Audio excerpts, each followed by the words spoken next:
bad bitch so bad, spend your cash. Bienvenidos a un episodio más del Censal 360. El día de hoy contamos con la presencia del Dr. José Guadalupe Altamirano Castro, Pepe Castro para los amigos. Es un gusto tenerlo en esta nueva edición de nuestro podcast, dado que hoy platicaremos el tema de los perfiles de la elección pública y todo cómo es esta profesionalización en todos los funcionarios de alto nivel. Cabe destacar que el doctor Altamirano pues, es un destacado y un referente en todo lo que tiene que ver con estos temas de participación pública, derecho parlamentario, gobierno, administración pública y un sinfín de cuestiones. Entonces tenerlo el día de hoy, vaya, es un agasajo y esperemos poder platicar no solo de tu libro que estás terminando ahorita y que vas a publicar, sino de todo lo referente a lo que tu visión sobre administración pública y el desarrollo que está teniendo. Muchas gracias por la invitación. Gracias, Edgar, pues yo soy honrado con esta gentil invitación y primero debo reconocer también el espacio en la coordinación que tú tienes en el Censal, que me ha permitido pues compartir algunas reflexiones relacionadas con los temas que me toca investigar y trabajar, que lleva por título Gobiernos Profesionales. La idea es contribuir a profesionalizar el servicio público y bueno, yo encantado de platicar con el público, con la gente que nos ve y que nos escucha sobre estos temas que me parece que son importantes para cualquier administración, sea en el ámbito federal, estatal o municipal. Hombre, pues qué bueno, muchas gracias, Pepe, primero por aceptar la invitación y estar aquí con nosotros el día de hoy. Oye, pero dentro de todos estos aspectos que comentábamos, ¿no? En temas de gobierno, temas de todos los perfiles que tienes, tú tienes una amplia trayectoria en el sector público, aparte de lo académico, que eres profesor investigador y tienes un reconocimiento al ser SNI. Me llama la atención que dentro de tu formación, sabemos que estuviste en el Sistema Estatal de Anticorrupción, estuviste en Contraloría del Estado, en el Instituto Veracruzano de la Juventud, la transformaste tú de hecho, pero me llama la atención una etapa tuya que es la parte de la oratoria. Sabemos que eres un destacado orador, sabemos que has participado en diferentes concursos y has sido jurado muchas veces. ¿Qué tanto esa parte de la oratoria ha jugado un papel determinante en tu desarrollo profesional, ya sea en el ámbito académico o también en el ámbito público, ¿no? Porque entiendo que es una continuación uno con la otra parte, pero ¿qué tanto ha jugado este papel de oratoria en este desarrollo? Pues Edgar, creo que esa pregunta me parece importante porque la quiero asociar un tanto con la experiencia personal. Debo aceptar que al inicio, en mi formación inicial, valga la redundancia, en la secundaria y en el bachillerato, pues a mí se me hacía un tanto difícil expresarme. De hecho, a veces me costaba hacerlo, ¿no?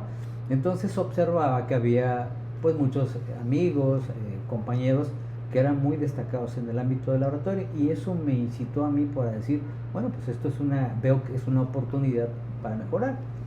Y desde entonces tuve la inquietud de meterme en el mundo de la oratoria porque estaba entendiendo que era una herramienta importante pues para darte a conocer, para exponer tus ideas, para fijar una postura y además también, como lo hice la propia oratoria, para hablar bien en público, ¿no? Entonces, desde ese momento yo abracé por allá iniciando la licenciatura de la oratoria y desde esa etapa pues me dio la tarea de aprenderla además, pero también a fomentarla y a hacer partícipe formando generaciones en concursos tanto estatales como también nacionales. Nos trajimos por ahí en aquellas épocas un concurso nacional de oratoria y debate político que fue sede justamente en el estado de Veracruz. Entonces creo, para compartir con el público, la oratoria es importante, en cualquier formación profesional, en cualquier carrera, pues tienes que expresarte, tienes que comunicarte en una entrevista de trabajo, cuando das una cátedra, ¿no?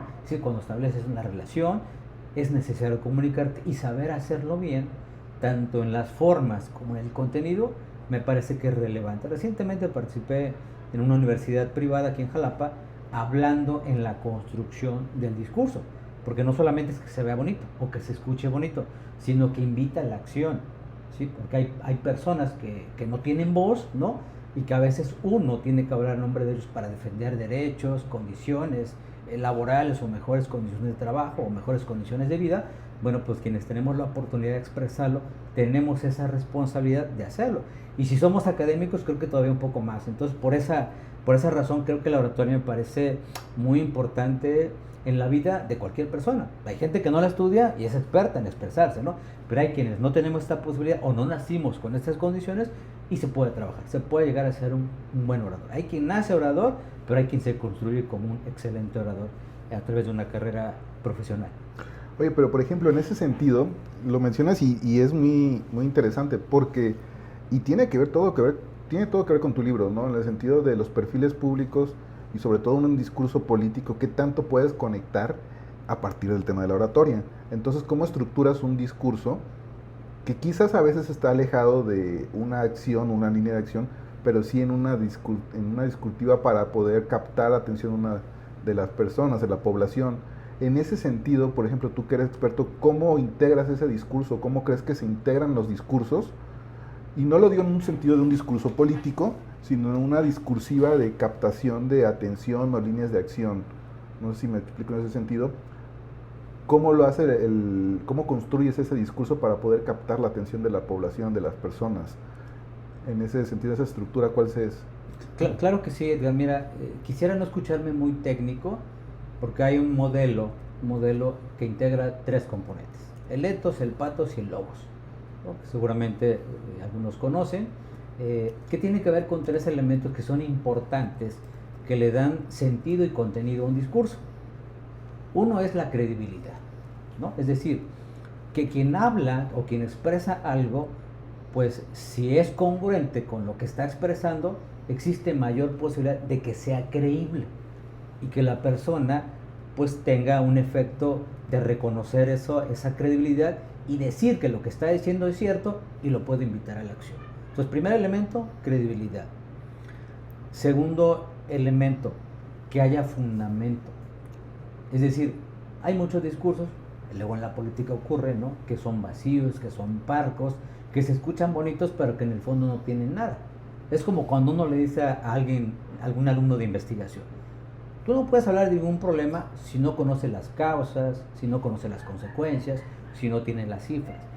El mismo discurso, para que tenga la riqueza en contenido, pues tiene que estar fundamentado en cuestiones comprobables, verificables. De otra manera, pues no tiene mucho sentido el que pueda permear en la idea de quien está escuchando. Y finalmente, el tercer componente es la emoción. Si un discurso no te invita a la emoción, si no te despierta un sentimiento, pues al final del día no lo vas a hacer propio. Por eso digo que los discursos no solamente son para que se escuchen bonito, sino que despierten la acción. Y ejemplos hay muchos en el ámbito de la humanidad. Martin Luther King. Expresar lo que expresaba con el contenido que implicaba, pues movió las masas, no solamente de la gente afrodescendiente, sino de los propios blancos, que era un tema de segregación racial en Estados Unidos, y que al final ya terminó influyendo para que mucha gente se subiera a esta línea de defensa de los derechos civiles en Estados Unidos. Y vayamos con Mahatma Gandhi, ¿no? El discurso que él decía no era de confrontación, era un discurso de contenido que convencía a través de la paz, a través de la tranquilidad, y logró, liberar una nación como la India de Inglaterra, ¿no? Hablemos de Nelson Mandela, ¿no? Lo que ocurrió con él y que llegó, a administrar un país después de haber estado en la cárcel, ¿no? Es decir, lo que quiero decir es que los discursos no tienen que ser vacíos. Tenemos que incentivar a los jóvenes hoy en día que les guste la política o que les guste la oratoria, a que cuando se emita un mensaje vaya acompañado para buscar una acción. Y esa acción tiene que estar enfocada a una mejora en la vida de los demás. Y eso tiene que ver con lo que tú decías, con el tema del servicio público, ¿no? ¿Qué es importante en el servicio público? Seguramente es válido que la gente aspire a tener una carrera política, pero antes de eso tiene que pensar en que hay 2 elementos muy importantes en el servicio público: la ética, es decir, que haga lo correcto, porque creo que cuando estamos en el servicio público todos tenemos claro hacer las cosas correctas o incorrectas, y es una decisión que tienes que tomar tú, y que Max Weber decía que tiene que ver con esto de la ética de la responsabilidad y la ética de la convicción.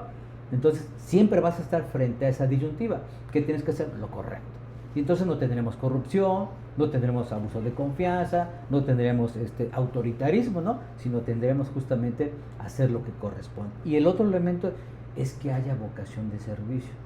O sea, yo no quiero estar en la política, o el mensaje para los jóvenes no es estar en la política para enriquecerse o tener poder, sino la oportunidad de poder servir a los demás, como lo hizo Jesucristo, como lo hizo Pepe Mujica en Uruguay, como lo han hecho algunos mandatarios en el mundo y que han entendido que el sentido del servicio público es servir a los demás.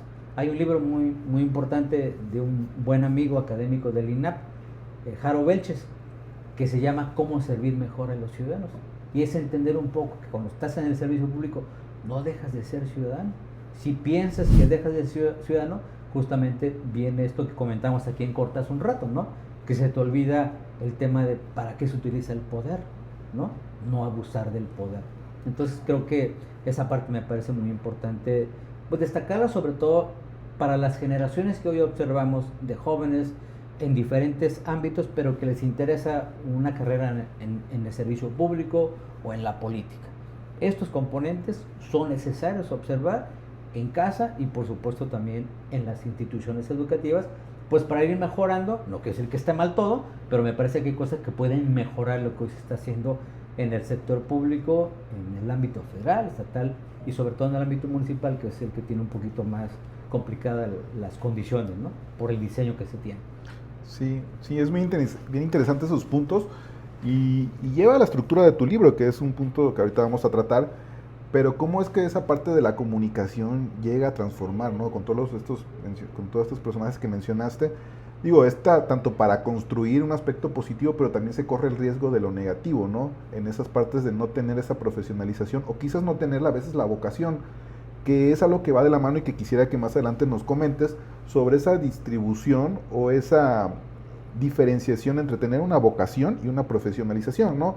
Porque como comentas, hay personas que ya le traen algo para desarrollarlo y lo hacen de muy buena forma sin necesidad de tener esa profesionalización.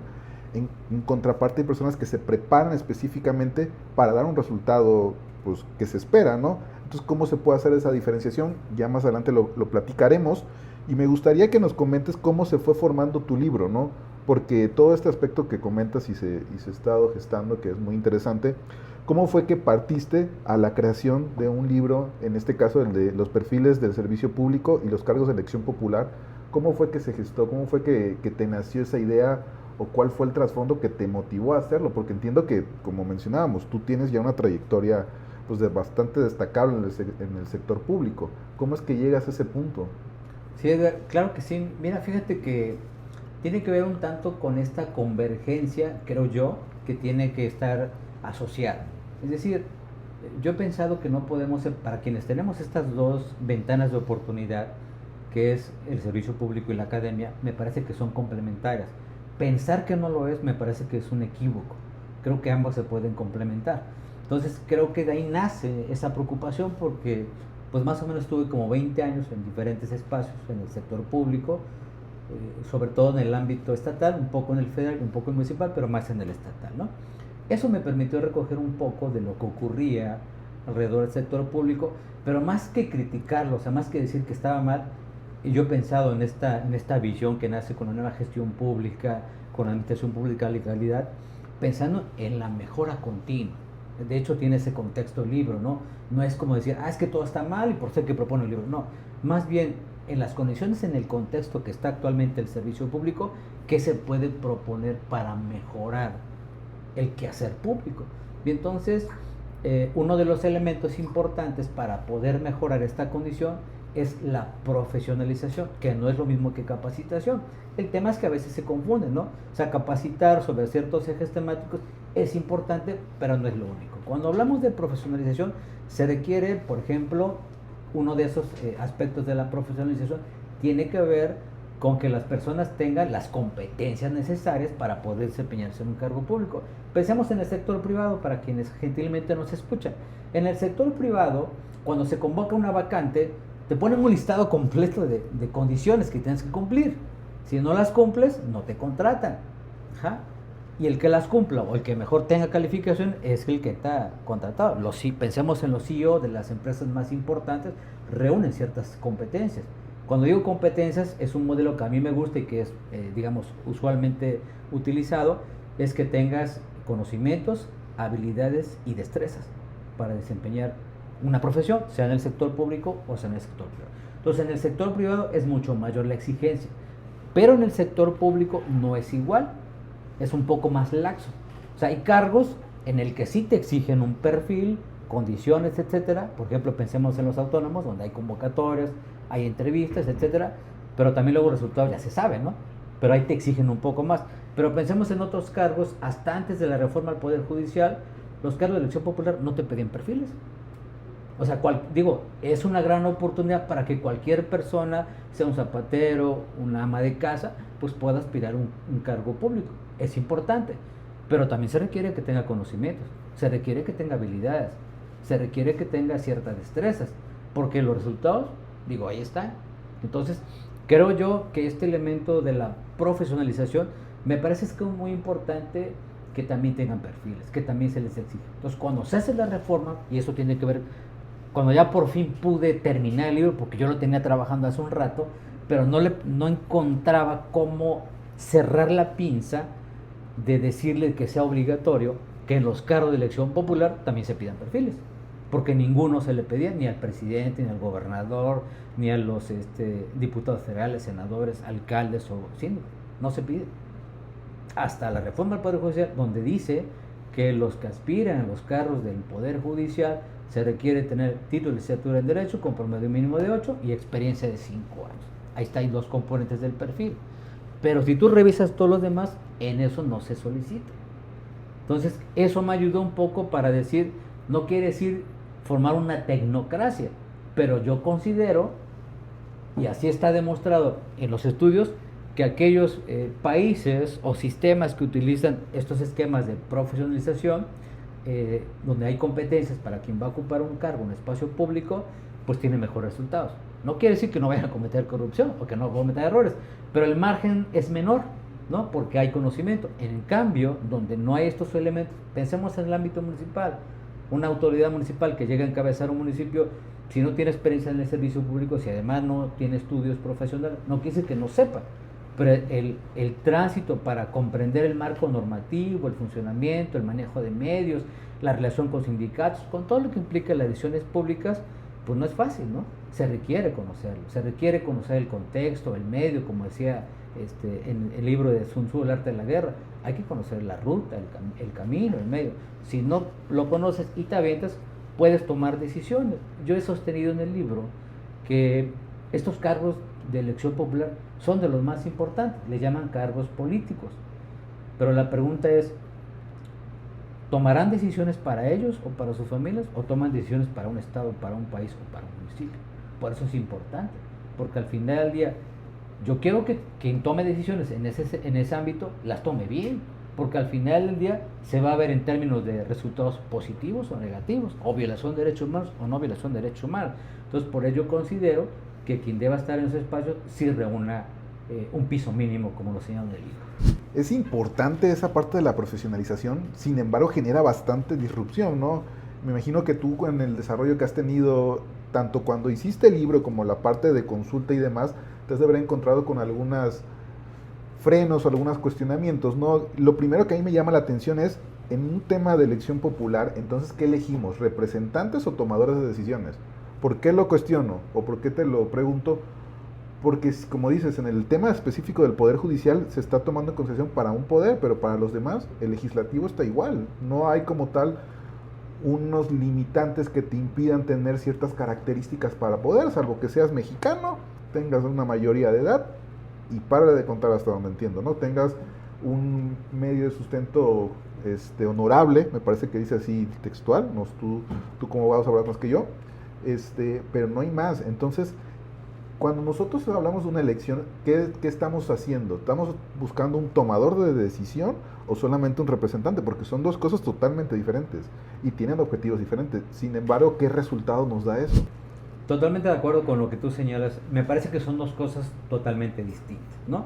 De hecho, te comento, los dos obstáculos que yo tenía cuando estaba argumentando de que se les debiera exigir a todos los cargos de elección popular, digamos, estos requisitos, estas competencias, pues me encontraba justamente con la legitimación social. Es decir, el voto popular lo que te da es la legitimación social porque votaron por ti, te eligieron. Y la segunda connotación es la representación popular, ¿de acuerdo? Porque al final del día eso es lo que permite el voto o el modelo democrático que tenemos. El voto popular te da esta carácter de representación.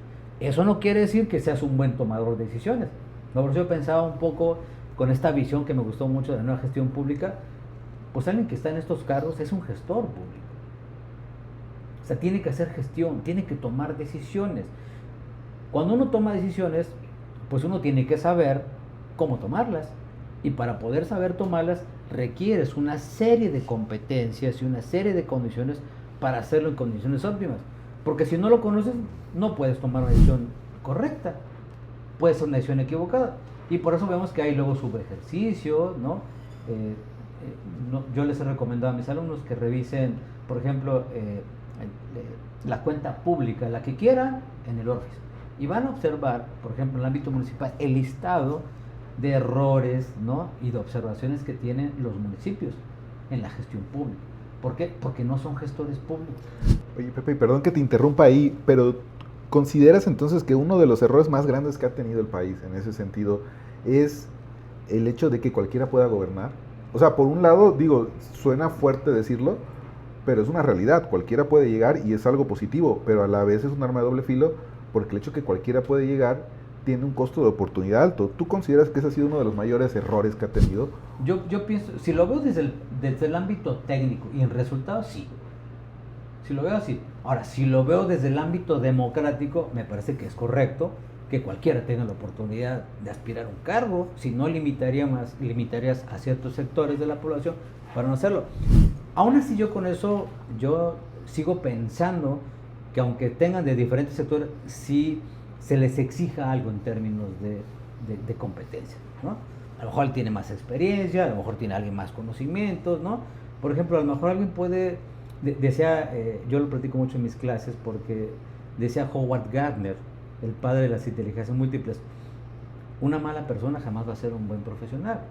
Y digo porque en todos lados pasa esto, hay gente buena y hay gente no tan buena, no digo que sean malas, pero hay gente que no tiene buena fe, ¿no? Y puede afectar. Entonces, un servidor público que grita, que trata mal a los demás, que es autoritario, que dice que tiene la razón, pues no es una buena persona.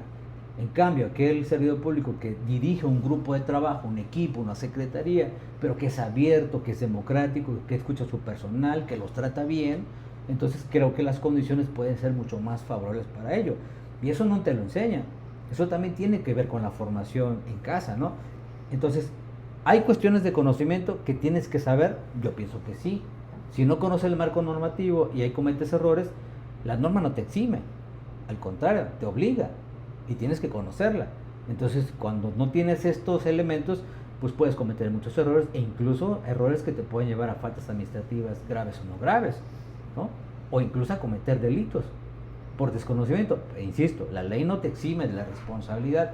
Ahora, pero si tienes conocimientos y no tienes habilidades, por ejemplo, directivas, no tienes liderazgo, ¿cómo le vas a hablar a tu equipo de trabajo? ¿O vas a mandar al particular siempre a decir las cosas, comunicar las cosas? No, la idea es que también alguien que está a cargo de un grupo de trabajo en la administración pública federal, estatal o municipal, pues requiere habilidades como liderazgo, sí, para encaminar el grupo de trabajo, para animarlos, para ser ejemplar, para hacerlos trabajar en equipo, no dividirlos, ¿no? Esa es una condición que tampoco necesariamente se enseñe, ¿no? Que puedes traer. Entonces, creo yo que, insisto, me parece que cuando hablamos de estos perfiles, más que limitar que pueda participar cualquiera, son ciertas condiciones mínimas. Por eso en el libro digo, hay un piso mínimo que se requiere. Tampoco le vamos a pedir que cumpla todo porque será imposible y no cualquiera podría participar. Pero creo que hay elementos que son básicos que sí se requiere, considerar, pues para que se tomen mejores decisiones. Esa es la intención que tiene el libro, ¿no? ¿Y por qué crees entonces o consideras que para el tema del Poder Judicial están muy marcados los lineamientos, el piso como tú le llamas, ¿no? De lo mínimo que debes de tener, pero para el legislativo y el ejecutivo no? Y es algo que llama la atención porque, digo, obviamente el judicial tiene un peso específico y muy grande sobre toda la población, pero el legislativo, pues vaya, es lo que hace las leyes, nuestras líneas de acción, lo que podemos y lo que no. ¿Y por qué ahí consideras que no hay tanto filtro en ese sentido?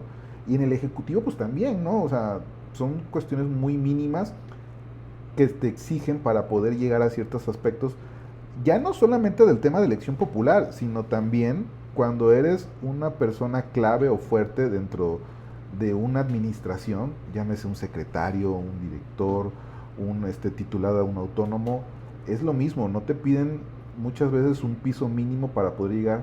¿Por qué crees que haya esa diferenciación en ese sentido? ¿Y qué tan grave es, sobre todo, también?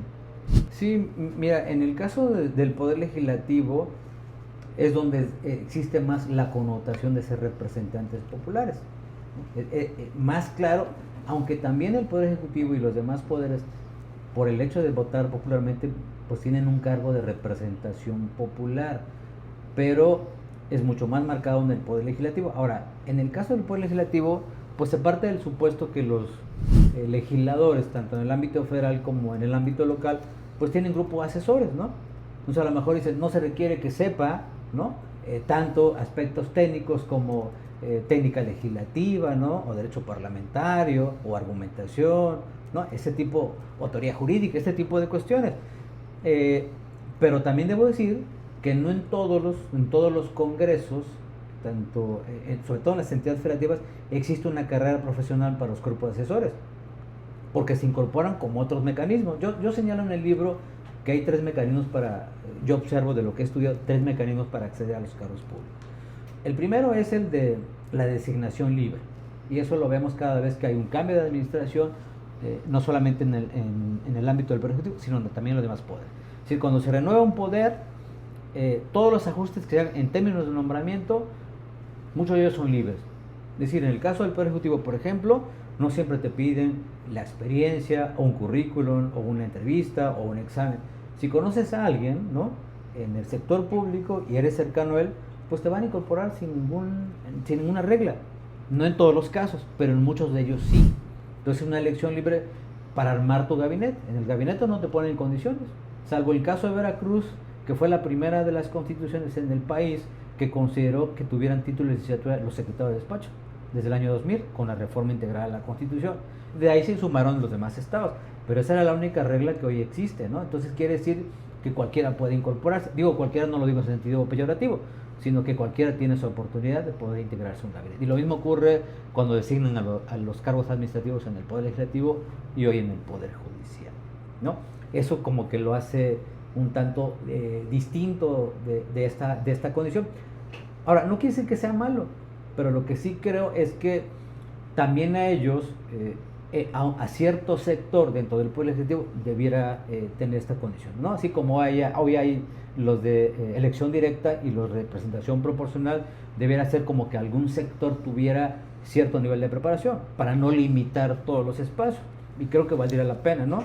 Fíjate que hay unas experiencias en Latinoamérica, por ejemplo, la elección del Poder Judicial. A mí tampoco me gustaba como estaba antes. O sea, porque al final del día terminaba siendo una atribución casi exclusiva, ¿no?, del Poder Ejecutivo. Y si el partido que estaba en el Congreso era afín, pues obviamente que le iban a ratificar, nunca iba a haber una contradicción. Pero ¿qué era lo que yo hubiese propuesto, digo, en caso de que hubiera conservado el sistema que tenemos anteriormente?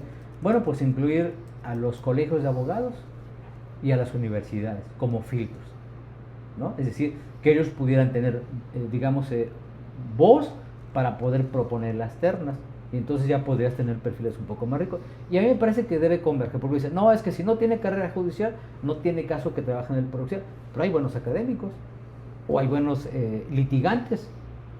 Sí, a lo mejor nunca has tenido carrera judicial, pero litigan muy bien y le ganan a veces a los juzgadores, ¿no? Entonces creo que bien podría armarse un equipo del Poder Judicial. Si en algún momento se llegara a reformar nuevamente el Poder Judicial, me parece que podría distribuirse en esos 3 sectores para integrar, por ejemplo, al Pleno de los Ministros, ¿no? Yo vería eso como una buena porción. Claro, ahorita tenemos esta condición y esperemos que vaya caminando de manera correcta, porque esa es la intención. No es que uno esté en contra de ello, pero si hubiera un escenario en el que me preguntaran si valdría la pena revisarlo, bueno, a lo mejor más adelante puedo hacerlo, y esa sería una propuesta interesante, como ocurre en otros países, ¿no? Y por ejemplo, ahí me lleva a una cuestión. ¿Qué sucede en los casos donde las personas no tienen una profesionalización por X circunstancias? O sea, vivimos en un país donde a veces el tema de educación llega a tener algunos conflictos. Afortunadamente se ha venido abatiendo todo lo que es el tema del analfabetismo. Cada vez se tiene mayor cobertura escolar, y nuestra años de escolaridad cada vez es mayor, es una realidad. Pero ¿qué sucede cuando no hay esa profesionalización, pero hay una vocación muy alta?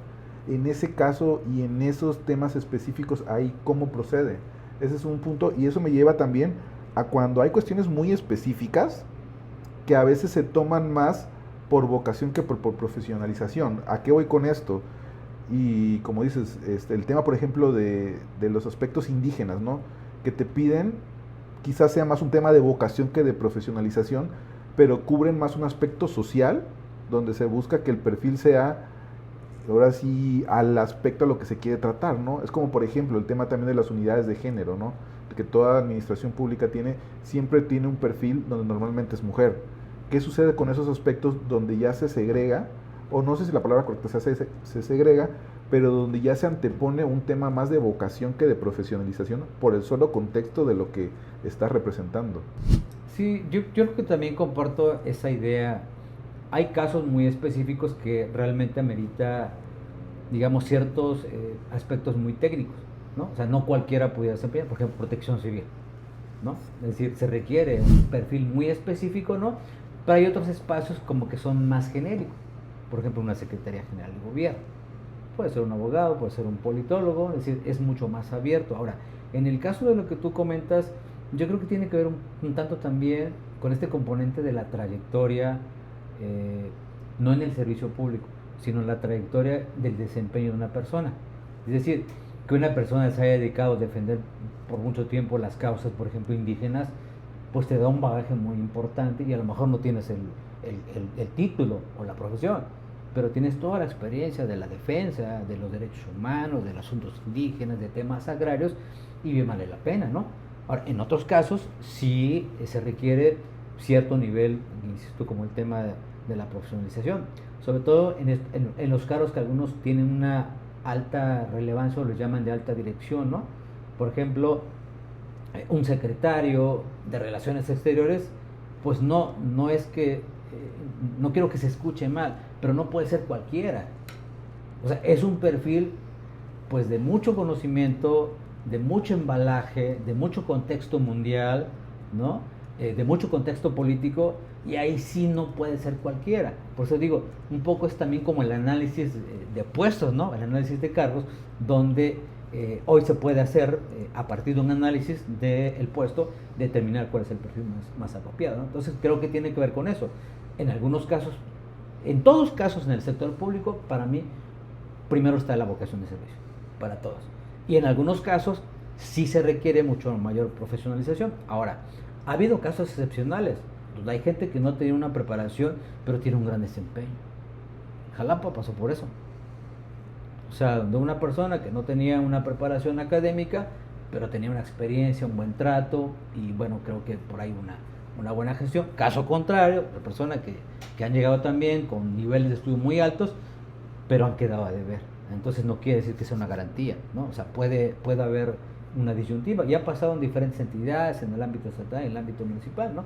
Entonces, lo correcto es que yo sería de la idea de que hay que hacer esto que se llama reingeniería administrativa o revisión de perfiles, ¿no? Porque a veces se duplican funciones, porque a veces no está la persona que es la idónea para poder desempeñar un cargo, y esto no siempre se hace, ¿no? Entonces la idea es que cuando se llega a veces a las administraciones, pues la idea es meter a todo el equipo que estuvo trabajando durante el proceso de campaña, ¿no? Es válido porque, bueno, pues es una forma de retribuir el compromiso, pero también parece que hay que analizar o estudiar qué es necesario hacer, qué lugares prescindir, qué lugares fusionar, qué lugares crear para que funcione la administración pública, ¿no? Entonces yo parto de esa idea que hay que estudiarlo, y para eso nos ayuda la ciencia, ¿no? Las ciencias sociales, la economía, el derecho, la administración pública, pues para poder tomar decisiones públicas. Sí, porque todos estos aspectos generan desconfianza también en la población, ¿no? Muchas veces, y es irónico, ¿no? Porque a veces cuando alguien está muy preparado, lo ven como alguien peligroso, pero pues también cuando no está preparado. Entonces es una ironía, ¿no? En ese sentido. Y la desconfianza pues juega un papel preponderante tan solo para la generación en temas de voto, como para el tema de la propia administración. ¿Tú crees que en ese sentido, que la desconfianza, perdón, hacia el gobierno nace más de la corrupción o de la incompetencia? Yo creo que de ambos casos. Si revisáramos las últimas encuestas de percepción, mejor dicho, de confianza ciudadana, en todas hay una, digamos, una animadversión al sector público, ¿no? ¿Quiénes son los menos calificados en términos de aceptación? Hoy son los legisladores, las Fuerzas Armadas, en primer lugar las policías y los tránsitos del país, y luego legisladores, ¿no? Los jueces también, y las Fuerzas Armadas que en otros tiempos no habían estado. Entonces lo que hemos construido, lo que se ha construido para la ciudadanía es una desconfianza generalizada. Ya no les importa a veces el color, ¿no?, del partido que sea. Me parece que ya por actos de corrupción, por errores, por abusos, por autoritarismo, por estas condiciones, pues la gente ha construido esta desafección política, ¿no? Y tan es así que los chavos no están muy interesados en votar todavía. Ojalá, yo he pensado que las universidades pueden ser un buen centro para construir ciudadanía, es decir, para que los chicos o los alumnos universitarios se interesen en los asuntos públicos. No me parece necesario que acepten que otros decidan por ellos. Y los nuevos modelos, la teoría de la buena administración pública, pues señala eso, que el centro de cualquier decisión pública es el ciudadano. Y hoy, aunque como antes hacía política pública desde el escritorio y fallaba, pues cuando se empieza a hacer este análisis decía, es que no se tomó en cuenta a quienes va dirigida la política pública. Entonces, hoy cuando se toma una decisión pública, me parece que los dos caminos y las dos rutas, la ruta del sector público y la ruta de las inquietudes ciudadanas, tienen que cruzarse. De otra manera, estamos erróneamente tomando decisiones, ¿no? Sí. Unos no lo van a aceptarlas porque no va a tener efecto ni resultados positivos, y los otros porque al final del día lo hacen pues para tener una percepción, digamos, que aceptable, porque a veces se piensa de esa forma. Pero me parece que la connotación importante hoy en día debe entenderse que sin ciudadanía no hay Estado, y a veces se nos olvida a quienes tenemos la oportunidad de estar en el sector público. Amigo, es muy interesante ese aspecto, ¿no? Y toda esa participación que van teniendo, porque tiene una repercusión muy, muy grande. En ese sentido, ¿tú cuál consideras que es el costo que tiene en términos económicos el no tener una profesionalización en cuanto a los servidores públicos? Esa es una muy buena pregunta, Edgar. Fíjate que yo la he tratado últimamente, justamente en la presentación del libro y en mis últimas clases, ¿no? Si tuviéramos que hacer un análisis de costo de los errores en el sector público en la historia de este país, hay algunos que han documentado que equivaldría a pagar hasta 2 veces la deuda que tiene este país. Y cuando digo errores me refiero a todo: malas compras, malas obras, elefantes blancos, corrupción, lavado de dinero, robo de recursos públicos. Todo eso que nos ha costado equivaldría a esa parte, ¿no? Ahora, no se hace mucho en ese sentido, y esa es la pregunta, ¿no? ¿Por qué tenemos un sistema tan amplio y al final del día hay pocas personas sancionadas, ¿no? Ese es el punto, ¿no? Y entonces se cuestiona el Sistema Nacional Anticorrupción, ¿no? La propia presidenta ha dicho que va a haber una reconfiguración, no sé si vaya a desaparecer, pero la idea es un poco cambiar esta condición, ¿no? Me parece que ahí sí, tanto a nivel federal como en el Estado, se están haciendo cosas interesantes justamente para combatir la corrupción. La primera medida que tomó la presidenta fue cambiar este concepto que tenía esta secretaría, ¿no? Hoy Secretaría de Anticorrupción y Buen Gobierno, pensando en estos dos elementos importantísimos. Uno, este flagelo social que ha sido la corrupción histórica en este país, que me ha llevado a mí a escribir varios libros respecto a ello, y por otro lado, el buen gobierno. Curiosamente, 2 de mis líneas de investigación coinciden con esta connotación, porque me parece que son los dos elementos importantes para que funcione una administración pública en términos de resultados para la ciudadanía, pero también que provoque legitimación y aceptación social, y en consecuencia que haya confianza ciudadana. Entonces creo yo que ese sería como el reto más importante que tienen que tener los gobiernos en la actualidad, y me parece que por ahí está la ruta, ¿no? Entonces creo que en esta responsabilidad también, él lo ha dicho a mis alumnos, no solamente es una responsabilidad del Estado o del gobierno, me parece que también tenemos mucho que hacer los ciudadanos, ¿no? Porque mucha de la corrupción que no siempre se documenta ocurre en las calles o en las casas, en el mundo cotidiano, y a veces es más la cifra que la propia, los casos escandalosos que hemos escuchado, ¿no? Digo, son escandalosos porque son mediáticos, pero digamos que el robo hormiga o la corrupción hormiga de todos los días es mucho más amplia y tiene que ver con el conformismo, con el desinterés, o incluso con que los ciudadanos también busquen las cosas más fáciles, ¿no? Y la ruta más fácil es algún acto de corrupción que te permita o te facilite esos caminos, ¿no? Pepe, pues es bien interesante toda esta parte que hemos venido platicando. La verdad, digo, nos da para aventarnos un buen rato más. Pero para cerrar esta parte, a mí me gustaría saber, en tu perspectiva, con esto que nos has comentado en el libro, ¿cómo podrías resumir todo este aspecto si tuvieras que decidir entre tener personas de confianza, profesionalizantes en este caso, o sistemas de confianza?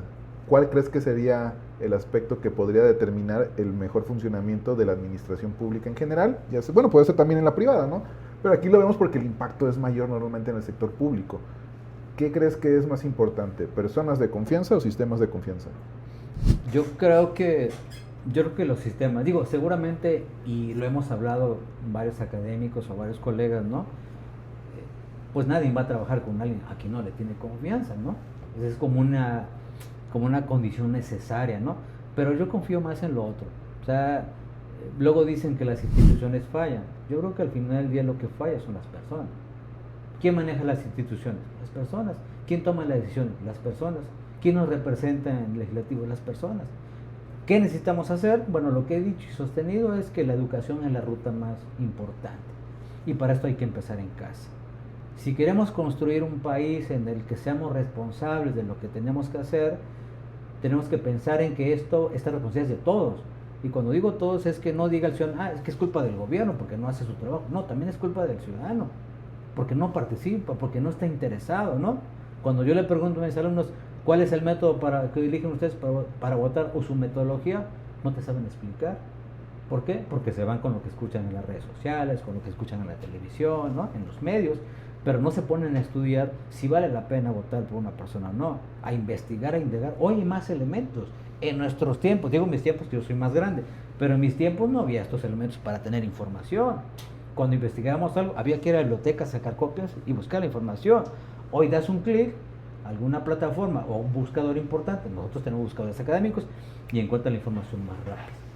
Entonces creo yo que necesitamos ir trabajando, por ejemplo, en el ámbito de la familia, aspectos que tienen que ver, y sé que va a sonar risorio o muy básico, pero valores y principios.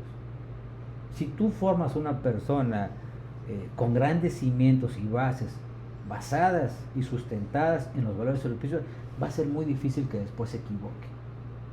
Pero si en la casa lo que es división, violencia, malos tratos, mala educación, etcétera, pues es lo que va a reflejarse en el sector público. Entonces, ¿qué necesitamos hacer? Trabajar esa parte, en ese sentido.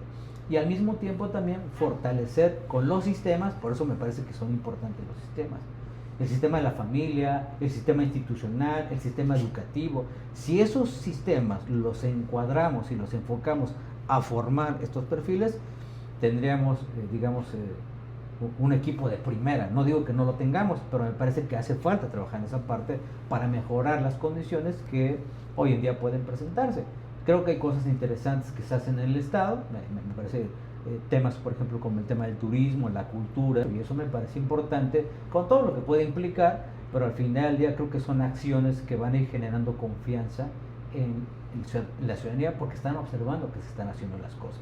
Y eso me parece, esta noticia de lo que ocurrió recientemente en materia de seguridad, con esto de los cárteles, me parece que es una buena señal, ¿no? De entender que se está enfrentando pues a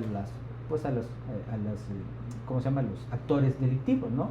Y pues hacer prevalecer el Estado de Derecho y cuidar la seguridad de la ciudadanía me parece que es uno de los temas más importantes y relevantes que tiene el Estado, y el Estado mexicano creo que lo está haciendo y lo está haciendo bien. Muchas gracias, Pepe, por todo esto que nos comentas. Y para cerrar, si le escribieras a tus alumnos, dado que tú eres investigador y profesor ya vaya de generaciones, ¿cuál sería la última frase que le pondrías a tus alumnos con respecto a esta cátedra sobre los perfiles en el servicio público y los cargos de elección popular? ¿Qué les dejarías escrito en el pizarrón para que se lo lleven y no se les olvide? Yo les diría, hagan lo que tienen que hacer, pero hagan lo correcto. Eso creo que tiene que ver con las implicaciones del tema ético, y ese tema ético nos va a acompañar siempre. A lo mejor decimos, no nos va a ver nadie, pero en la conciencia de nosotros va a estar presente si hicimos o no lo correcto. Y eso nadie te lo va a juzgar, tú mismo lo vas a juzgar. Muchas gracias, la verdad fue una clase todo esto sobre el funcionamiento de la administración pública, el sector público. ¿Dónde podemos saber más de ti? ¿Dónde te pueden seguir? ¿En qué página? Checar tus libros, tus publicaciones. Si gustas, darnos tus redes para que te podamos por ahí seguir o contactar. Claro que sí, con mucho gusto. Pues yo estoy de planta en el Colegio de Veracruz como profesor investigador, mi casa de estudios a la que me ha dado la oportunidad de poder investigar y publicar, impartir cátedra. Mis redes sociales Pepe Castros en Facebook y en Instagram. Ahí mismo tengo publicado también en ResearchGate, en Google Académico, mis libros, artículos, capítulos de libro, y seguramente pues van a ser de su interés el poder entender estos temas, porque creo que nuestra obligación, y creo que también como investigadores y como personas tenemos una doble responsabilidad, una responsabilidad como ciudadano y una responsabilidad como académico. Y si podemos contribuir a formar generaciones, hace rato lo decía en clase, ¿no?, que transformen las condiciones de otro, creo que estaremos del otro lado. Muchas gracias. Hombre, gracias a ti por acompañarnos en este segundo episodio del Censal 360, y pues síganos para más videos de este tipo, y pues agradecerte nuevamente. Con mucho gusto. Gracias.